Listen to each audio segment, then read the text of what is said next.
Well, good afternoon, everybody. Our Friday edition to our round number 2 of the Rocky Mountain ATV MC WORCS Series. And this is a new addition to our program. It's going on live, and it's all over our Rocky Mountain, our WORCSRACING.com website, and to the tag. It's called Chasing the Checkered Flag with Chris Johnson. I'd like to welcome you all here with us today. Gorgeous day. I'm glad, so glad that the wind has died down a little bit. It makes it more presentable. Temperatures are perfect, right around 74, 75 degrees. And Glen, Helen's staff and WORCS Racing staff really put together a great course, about 5.8 mile long. And this new edition, we're going to highlight different players, different teams, and different some of our sponsors as well, and try to highlight them on the show. We'll shoot somewhere between 12, maybe 1 o'clock on our Friday portion of our practice. But with that, I'm honored to be at this end of the microphone and to be on the camera. I'd like to welcome you all that's tuning in right now on live. And I also like to ask you to share this particular portion of our WORCSRACING.com website with all your family and friends. And let's make this thing explode like none other has exploded yet. So I have a couple of my B riders coming up through the pack right now. And first off, new to the WORCS series, come on over here. I have with me right now Kalana Larson from Boise, Idaho. Come on, tuck in here a little bit. Now, how long have you been racing? For a long time, since I was about 6. Yeah, now, but you're a newcomer to our WORCS Racing series. Well, that's okay. 6 years old, and how old are you now? 14. So you got a couple of years under your belt, a couple championships? Little here and there. Okay. Anyway, so your first round with our WORCS Racing program was in Prim. What did you think of it? It was awesome. Fast. It's totally different, but super fun to do. And a couple of pretty fast gals you had to dice with, too. Oh, yeah. I was right there on them pretty much the whole race. It was fun. Now, your favorite race that you've ever done in your entire life? Shake into your memory banks a little bit. Oh, man, that's a tough one. Not sure. Rabbit Creek for National Hare and Hound. I think that's one of my top ones right there. Now, do you prefer long-distance off-road races or motocross? Probably long distance. I like you don't know what's in front of you. It's always different each turn. Never know if it's a hill or rocks. It's always fun. And it always adds to the flavor of it, that's for sure. And you come all the way from Boise, Idaho. How long of a drive? About 10 to 12 hours. That's about the same for me. It's about 12 or 13 to go to Preston. Of course, you're looking forward to going to Preston. That's probably, about 4-hour drive for you, right? Oh, yeah, about 3 to 4. Yeah. Anyways, very cool. Really nice meeting you, and nice to meet you and your dad and your family and all your friends. You want to say anything to your family and friends that might be watching right now? Hi, everybody from Montana, probably. Hope everything is nice there, even though it's cold. We're down here in the sun, so it's nice. So, yeah. It is a beautiful day. Anyway, really nice meeting you, and wish you all the best of luck this weekend with your second round of the WORCS Racing program. Yeah, thanks for having this race down here. Kalana Larson, good job. Thank you, and wish you all the best. Our next one coming up to join me over here with our Chasing the Checkered Flag. Now, I've known this lad for I think it's about 5 or 6 years now. Watched him go through the mini ranks and claw his way up, and now he's on a big bike. Ezra Tate, good afternoon. How you doing, bud? What's up, Chris? Happy to be here. Favorite track, so just trying to get a podium this weekend, maybe a win, see what happens. And in the meantime, now you come from? Ridgecrest. Now, that's pretty much a desert town. Now, one of our National Hare and Hound and former District 37 desert champions, Nick Burson from Ridgecrest. Yeah, you can see him riding sometimes. It's pretty sick. He still moves. He still hauls bananas, and he's into the vet class, and he's also going to dice with one of our friends that we're going to come up and talk with in a little bit, Robbie Bell. But now, you've been racing for a handful of years, and I've seen you from the motocross and from the Hare and Hound circuit and the Grand Prix circuit as well. You prefer desert, you prefer motocross, or do you prefer Grand Prix? Grand Prix is definitely where it's at, like WORCS and Big Six. Desert just isn't really my thing. I'm not a fan of the dust. And not knowing where to go. Yeah, it's not fun either. Now, how old are you now, Ezra? I'm 16. Now, 16 years old. Now, you started a company this last year, and you started buying and selling products. And what is it? It's FCF Optics. We had to shut it down this year because money for racing was super tight, so we just didn't have money to keep it going. But it was still fun to do it for a year. You going to be back on board and getting it back going this next year? We'll see. I got a good sponsor with 100%, so we'll have to see. That kind of conflicts with your goggles, that's for sure. But what class are you riding now? 250B and Open B. And how'd you end up in Prim? 250B, I think I got like 13th, and then on Sunday for Open B, I definitely started to feel the track better, and I got 5th, so it was pretty good. Nice job, man. Want to mention anybody? Thank you to Fast House, Bell, 100%, Era, and everyone else who helps me out. Really appreciate it. Ezra Tate, best of luck this weekend. Good talking with you. And we'll see you on podium, hopefully. Yeah, we'll see. We'll try. Bob, would you like to join me? Come on up here. Okay. Tyler. I have with me one of our fast up-and-coming pros, but I've known this guy all the way back when he's racing 65 cc's out in the desert, chasing National Hare and Hound. Tyler Lynn, how many National Hare and Hound championships have you won? You've gone through at least 3 different ranks, if I remember correctly. So I only have actually two Hare and Hound championships, but I raced Hare and Hounds for 3 or 4 years there before I came over here to WORCS Racing and the GPs. And it's starting to be to your liking. And look at the camera there. We got all sorts of crowd and all sorts of people on the other end of this thing watching us. So in the meantime, Grand Prix is starting to be. Now you did motocross for a while too, but it's just between Grand Prix, you got the motocross on one side and the off-road on the other side. But you have a good 10 years at least doing the off-road. Yeah, for sure. I started off racing motocross as a little kid. Then we actually came over here to WORCS Racing when I was on a Pee-wee, and we did that for a few years before the economy went bad in '08. But, I've raced off-road my whole life, and to make it back to these off-road races is good for WORCS, and, I really, really enjoy it.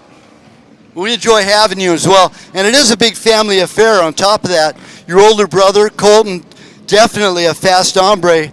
And now your little brother, Kane, man, he's starting to step up to the plate as well. Yeah, for sure. It's fun, having the whole family here racing. My older brother, he's super quick, and my younger brother just jumped up to 125, and he's really quick too. He's starting to catch us really quick, and my 17-year-old brother, my other younger brother, just started racing this past year, so we got, 4 of us that's racing on a weekend, and it couldn't be any funner than that for sure. And it all fits into the program, especially with this year jumping on board with Precision Concepts. Now, of course, you've been using PC suspension for a while. PC, of course, one of our fine sponsors. But now it's a lot different because you're working with 2 of the best in the industry between Bob and Robbie Bell. Yeah, for sure. This year has been an absolute dream. I've dreamed of being on this team forever, and it's actually funny. Before I started racing the Hare and Hounds, me and my brother used to dream of running these guys' suspension. You used to see Ricky Brabeck, Robbie, and just all those guys winning Baja on the WORCS races and stuff. And it was always a dream to run their suspension. And now to be on their team, it's a dream come true. And it's unbelievable to me. This is really awesome, and watching you grow up into this rank. Now, you jumped on board a 450 last year. It's a huge learning curve going from a 250, and you were the Pro 2 champion for a couple different organizations as well. But jumping on a 450, it's an arm yanker. It is, yeah. The jumping up to the 450 was a little bit bigger of a step than I thought it was going to be, but now I have a full year under my belt, and now I'm here on this Kawasaki, and I'm starting to find the flow of things and starting to feel really good, so I'm going to keep that momentum up and bring it into this weekend. Great job. We always wish you the best, Tyler, and good talking with you. And besides PC, who'd you like to thank? Oh, just, the Chaparral Moto, Precision Concepts, Kawasaki, and just everyone else back in the team. Thank you. Oh, and definitely my parents for sure, too. They're a huge backer of me my whole life, so I can't thank those guys enough. Tyler, great seeing you. Hey, best of luck this weekend. And hey, how'd you finish in Prim real quick? Oh, I ended up with the best finish for me in 4th. So gonna hopefully back that up this weekend. Tough crowd. Good luck. We'll see you later on. We'll see you on podium. Thanks, Chris. Tyler Lynn, good job, man. Next up, I'm going to grab Robbie Bell, many-time champion, both with WORCS in the veterans class and Baja. Now, taking a look at your career with Precision Concepts, prior to Precision Concepts as a racer, what was your most dramatic, most awesome race you ever done in your entire life? Are you talking about prior to Precision Concepts? My whole career was with Precision Concepts, but the most dramatic, probably '06 Baja 1000, when I crashed like 35 miles off the start, got a concussion, didn't know where I was, started riding backwards on the course, and then saw Mikey Childress on the 1X Honda come around a corner, and I remember thinking, why is he going backwards? And then the light bulb flicked that I was going backwards, so I got going straight again, had to ride another 300 miles, concussed without a fanny pack or a water pack, and then had to change my own wheel at a remote pit down south of San Felipe because the pit crew just were less than prepared. So I had to jump in and change my own wheel because I got a flat tire and had to ride on a flat tire for 40 miles. Then finally finished my section. Like, it probably took me almost 7 hours on the bike, and I was just beyond drained. Obviously, like I said, concussed and everything. And then I got reports that my teammate had crashed about 70 miles into his section. So I had to get back on the bike on a section I'd never pre-run, and the sun was setting. So then I had to ride for, it was probably like 120 miles at night across salt flats. And if anybody's race score, they're not super liberal with their markings because you pre-run. So having never pre-runned it, I was just hoping and praying that I was going the proper direction, and just trying to find the most burned in line I could. And then I was actually started hallucinating towards the end of that stint that side of the course were actually federales pointing guns at me. So my mind was gone, my body was gone, but I was able to finish out that section, give the bike to Johnny Campbell, and we finished the race. Still got second bike in that '06 Baja 1000 and won the 1X plate. So that was definitely the craziest race of my career. That's pretty tough. Now you talking saying you're dicing up with Mikey Childress. A lot of people don't realize, but he was on an XR 650 if I remember correctly. Yeah, that's true. That was their last year, or our last year back on American Honda running the 650. That was when Kendall and I were testing the prototype CRF 450X, and then the 1X team of Mikey and Steve Hengeveld were still running the 650. So it was kind of a cool experiment just to see which bike was gonna, I guess continue on or take the reins as like the Baja, the Baja Beast. So it was cool to be a part of that project. And just to be under the guidance of Johnny and Bruce Ogilvie and my dad at the time. So learned a whole lot that year, and that was only my second year as a pro too. So trial by fire for sure. Well, especially when things start hallucinating and you start seeing those bushes jumping out as federales. I've been there and done that. I know exactly what you're talking about.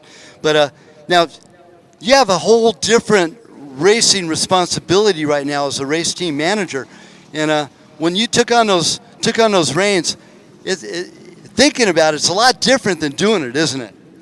For sure, but it's something I can't say I really thought about. It was just kind of organic. It happened just as my career was winding down. It just seemed like the natural step. Like this industry has given me so much. It's given me a great career. I mean, it's how I met my wife, started a family. It's been such a huge part of my life. So it was just natural for me to just want to and also almost feel like a little bit of a responsibility or an urge just to give back and be able to provide kind of a platform for talented riders to just pursue their careers and see what they can make of it, because I mean that's what I had. So that's been my goal, to be able to provide that, and it's been a cool journey. I've learned definitely a lot just about myself and made a lot of good relationships, and it's been fun to be a part of it and be able to put something together, and to see guys like Zach come from his history and try to make a career in off-road and have some success, and then see riders like Tyler come through and to see the potential they have and give them the opportunity to see how far they can take it. That's all I've ever wanted to do with the team. So it's cool to be in that position and just to have the history with my dad, to feel like we have a solid foundation to give these guys the platform. It's been good. So hopefully we can continue that success. Now, some of these businesses, when they have a father and son working together, of course, you have two different responsibilities. Suspension gurus in the off-road world, and you have to look up to that, because I know you're with suspension as well. but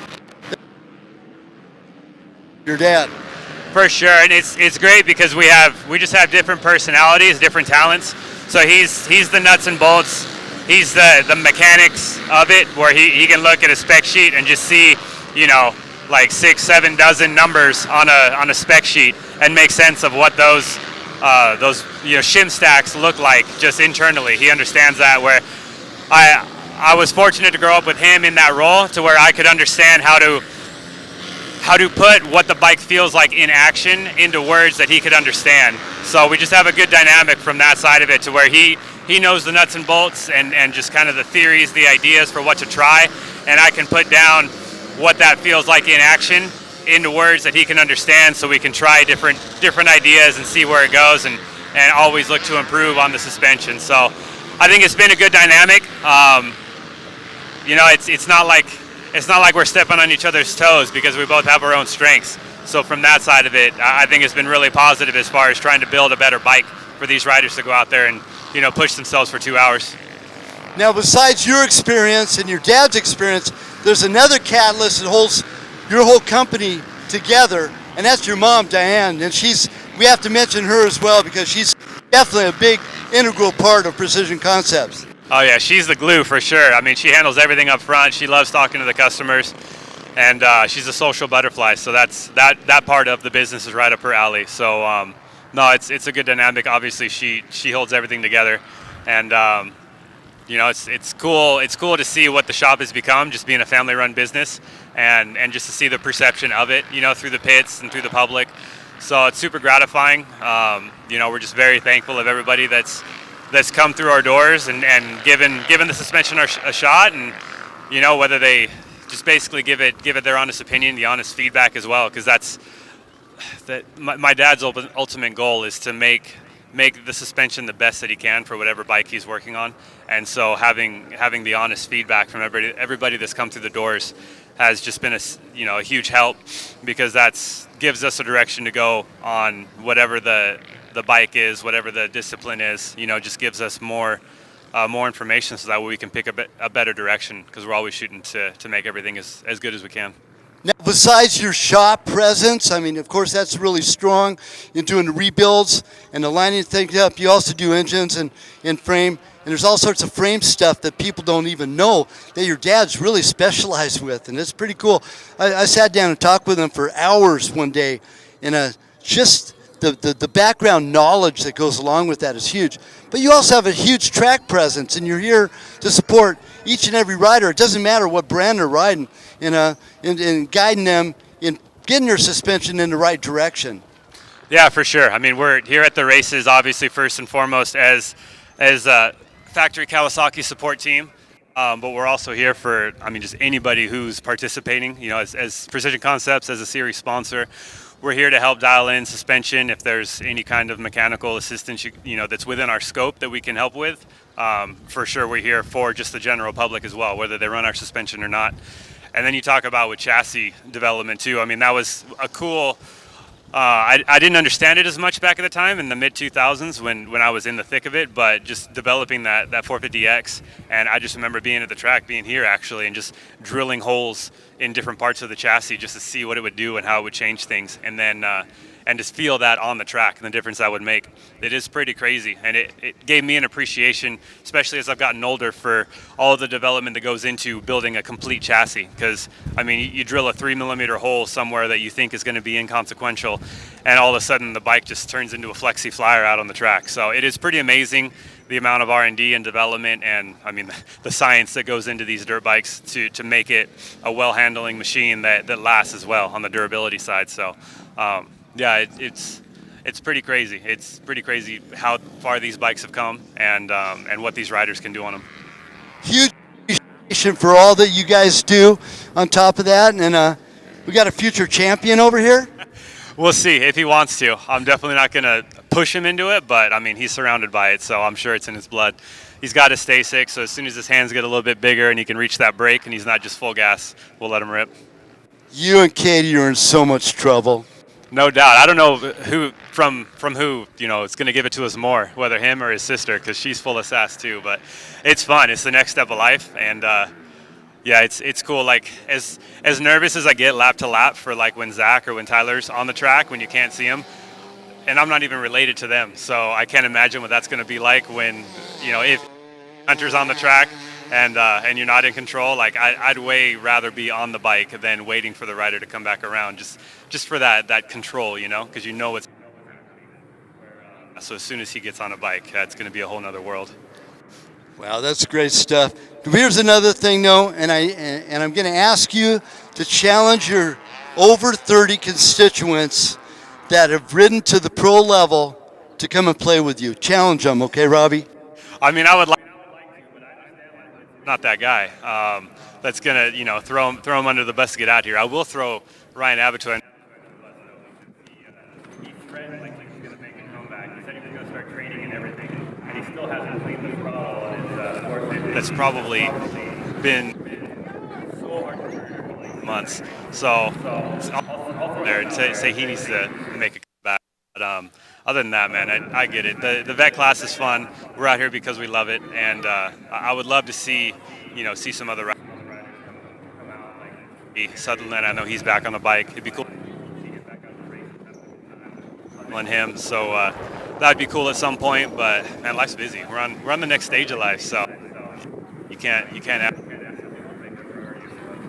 Robbie, we always good talking with you as always, man, and appreciate you taking the time to come up and share this with us. We wish you all the best of luck this weekend, having a great time, you and the family, and it is a family affair after a while. At first, it was just you and your dad, and then all of a sudden, Katie comes into the picture. Next thing you know, you got a son and a daughter, and it's well involved. Yeah, it's cool. And then Katie, I mean, she worked for WORCS. So you talk about the glue. She held the registration for quite a few years. So yeah, it's busy the way life takes you and the direction it goes, and it's good to see WORCS to grow and do well. So yeah, and Katie will be out here tomorrow. She'll be cruising through the pits with the kids and our little gold. That'll be fun. Again, she's going to be out here without having to be. To enjoy that and see everybody, all the friendly faces. It's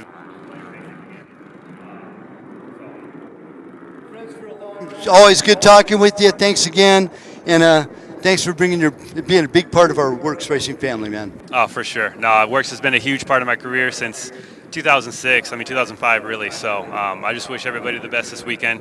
Hopefully everybody stays safe. Glen Helen is always a wild one. So we're just looking forward to some good racing and having lots of success. Robbie Bell, thanks very much. Hopefully get a chance to talk with Bob Bell over here just for a moment. Of course, Robbie says just about all of it that you can say, but I have so much admiration for you. I mean, let's slide over just a little bit more here, Bob. Bob, your career is so huge that people just don't even realize. You go all the way back till, when did you start when did you start racing? Racing back in the 70s, dates me pretty bad, but yeah, I was in, what was I think I was in high school. Yeah, I rode mini bikes when I was in middle school and stuff, but I like to cut them all up and modify them and stuff. It's just something, yeah. That part's never changed, has it? No, it hasn't, no. Bikes gotten better so you don't have to cut the frames apart anymore, but yeah, but no, yeah, starting in the 70s, raced my first desert race in like 1971 as a little kid. I drove out all by myself, went out to desert race, and I thought after one lap, thought all the desert racers were absolutely nuts because I came across so many crashed and downed riders, and of course no pre-running. So what do us motocrossers know? We're just wide open until you hit something. So I bailed out of that for the next 10 years and just raced motocross. And then got back into GPs and then off-road and did Hare and Hounds and stuff, and did that for about 18 more years after that. And yeah, then we eventually opened up our shop, started at home and moved into a warehouse, and then just kept growing from there. It was our passion. Yeah, it could have made a lot more money doing other stuff I was doing, but I was not enjoying my life. So here I am decades later enjoying what I do, and and making a career out of it. Now, you had quite the tenure when you were working for American Honda, working with Johnny and everything else. How long was that? I actually started dabbling with them in 1997. I raced with some friends in the Baja 1000 in 96 and 97. And then when 98 came around, Bruce and Johnny came to me and asked me about doing a second team. And since I was already sponsoring a couple riders out in District 38 that they were interested in, they just asked me to continue. They just supply the bikes and parts and see if I could come chase at the races and best in the desert and score. So it was a huge opportunity. I just started Precision Concepts a couple years earlier. So I, of course, took that. And so basically 1998 was when we started building full bikes for Honda. And that continued all the way through with JCR at the end of 2008. And then in 2009, we started with Kawasaki. And so we started racing with Kawasaki. And we've been on Kawasaki's ever since, beginning of 2009 through, and we're still continuing with them to this day. So it's been two very different atmospheres, if you will. The factory Honda was factory. I mean, you had everything. Bruce Ogilvie was an amazing leader in that area. Johnny, was smart rider. And so on the Cowie, we were pretty much on our, we everything I learned from that, we applied to the Kawasaki days. And we were fortunately able to go down and win some races in Baja and even take a championship, 1X championship in 2014. So that made it fun. And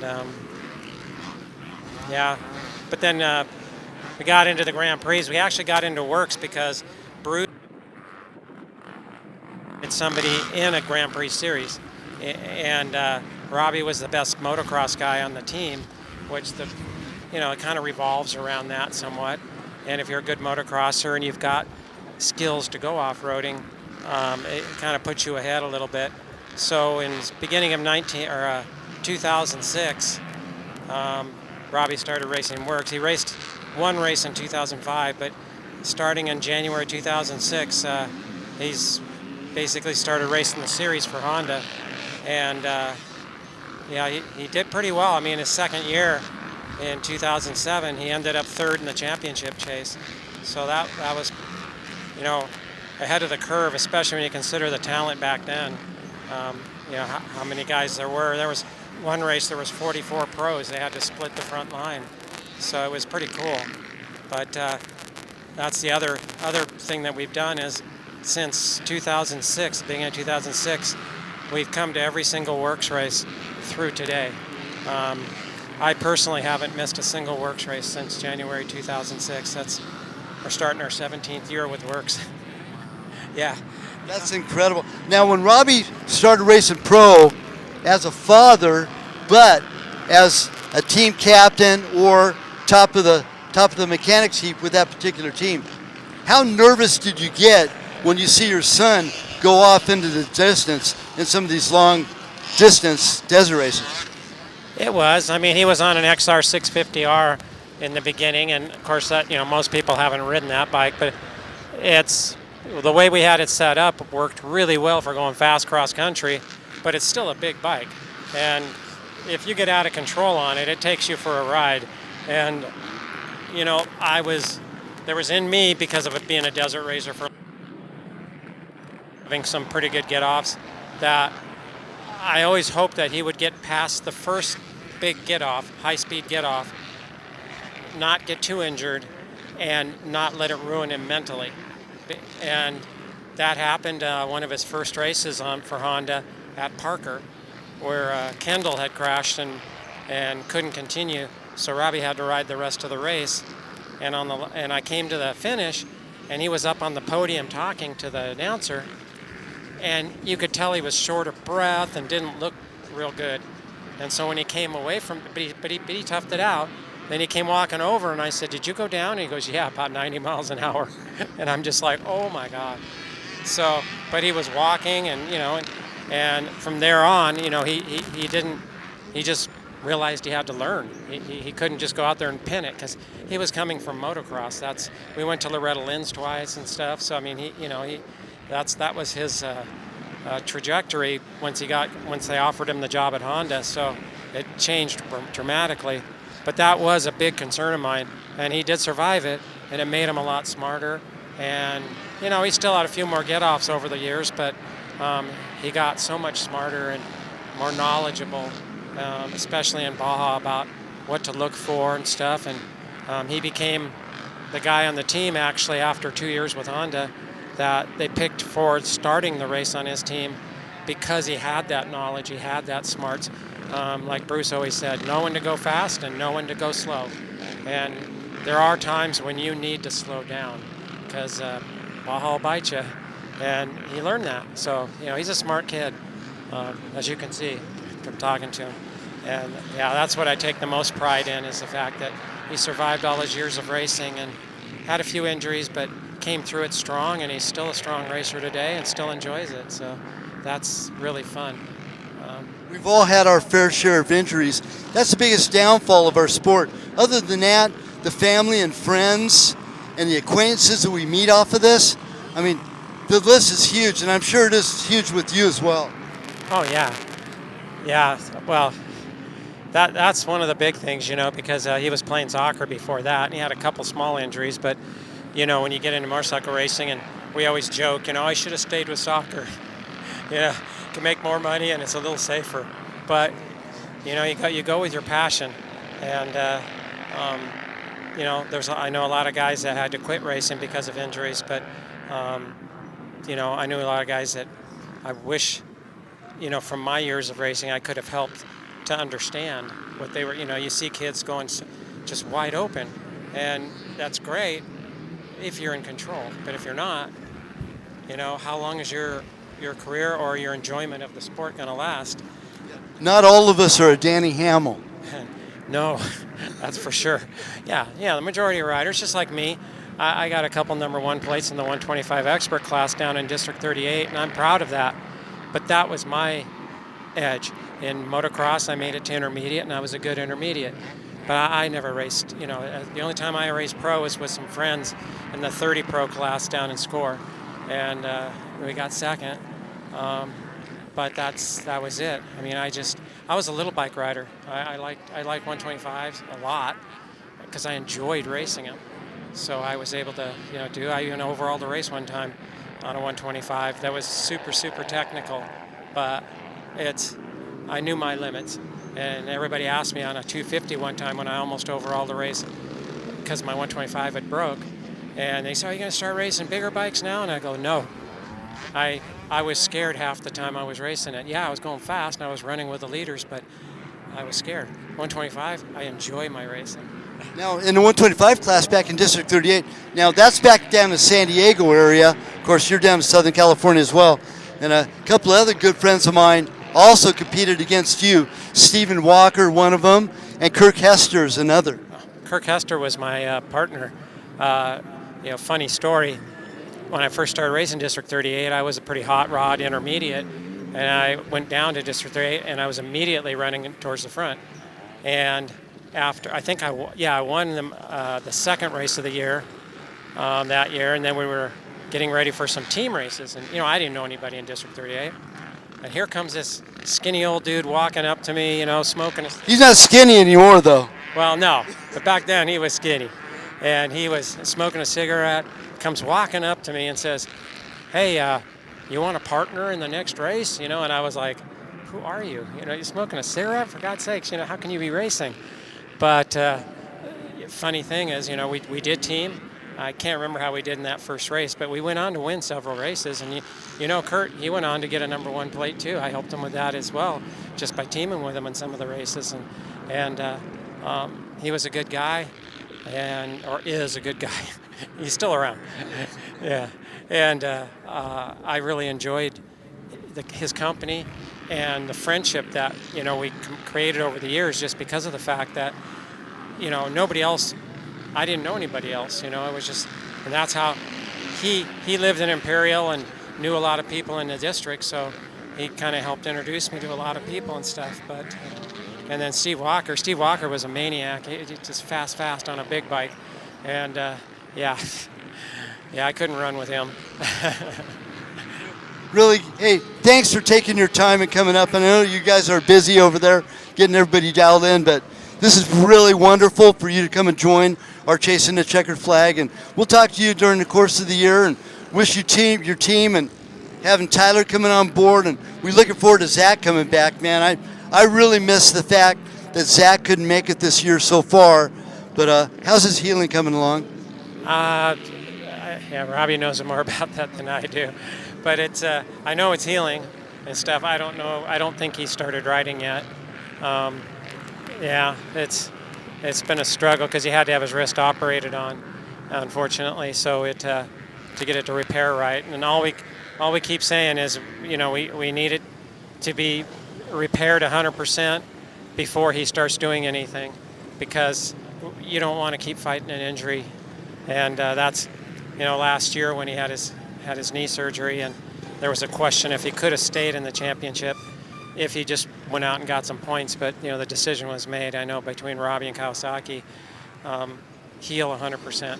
If we miss out on a championship, we do. But when you come back, let's go win races, not just ride around and try to get a high points total. Let's win races. And so I remember it was quite a struggle to make the decision for him, because he, of course, injured his knee, and it was just a simple sticking his foot in a hole. And you just never know when something, he didn't crash or nothing, he finished, but he had all sorts of hardware from previous injuries, and he decided, well, you know what, I'm going to go ahead, while I'm having knee surgery, have all that hardware removed. And we really hope, because, gosh darn it, Zach, in my opinion, is one of the smoothest riders out there. I've never seen anybody in a Grand Prix rail a turn with both feet on the pegs as fast as Zach. Yeah. Well, yeah, I mean, he won this race last year.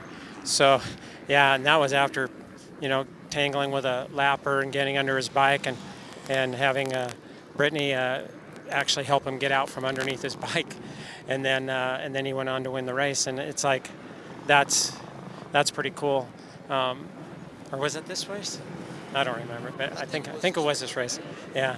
But anyway, yeah, he's that good, and he was riding through a little bit of a knee issue at that time, and then it just, when he popped it out at Havasu, that was it. So, but yeah, I mean, we know what he's capable of. He knows what he's capable of. People have seen it. I mean, at the end of 19, when he was 100% healthy, I mean, he won 9 races straight, and most of them by several minutes. I mean, it's impressive when he's on, and we can't wait to see that come back. And then I think it'll be a really good complement with Tyler, because I think that Tyler can learn a lot from him and see the pace, and they're both very, I want to say mellow, but just very even keel guys that aren't all stressed out. They just come and do the best they can, and they're smart riders. They know when to go fast, and like you say, there's nothing like watching him go through a corner, like you say, so smooth, so in control. And the funny thing is a lot of people in its time thought that the Recluse Auto clutch was it's an old man clutch, it's for the trails. Both our riders are running Recluse Auto clutches, and they're both getting hole shots, off and on, especially when Zach was running. So that shows, because not everybody can ride that clutch in these. I mean, I've seen a lot of guys just overwork the clutch lever and burn them up and stuff, but once they learn how to ride it, if you're a smooth rider, we've had riders that could never adapt to it because they're not smooth.